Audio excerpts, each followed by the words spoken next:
As soon as Joe Biden announced Kamala Harris as his running mate, the misinformation started. Our Verify team has been busy sorting out what is fact, what is not. So let's look into two claims here. The first one is a Facebook post claiming Harris is ineligible to be vice president because her parents are immigrants, are not citizens. So, do your parents need to be citizens to be vice president?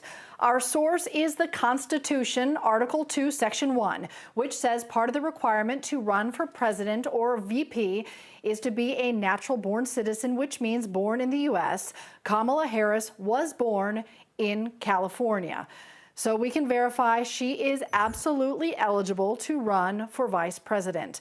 Now let's look at the claim that President Trump and his daughter Ivanka have both donated to Kamala Harris's campaign for California Attorney General.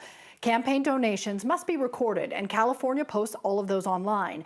So if you search for donations to Harris's campaign, you'll find three results under Trump. They show that in 2011, the president donated $5,000 to her campaign. In 2013, he donated $1,000. In 2014, Ivanka Trump donated $2,000 as well. So this is verified. The president and his daughter both donated to Kamala Harris in the past. If there's something you'd like us to look into, we'd be happy to verify for it. Send it to us at verify@11alive.com.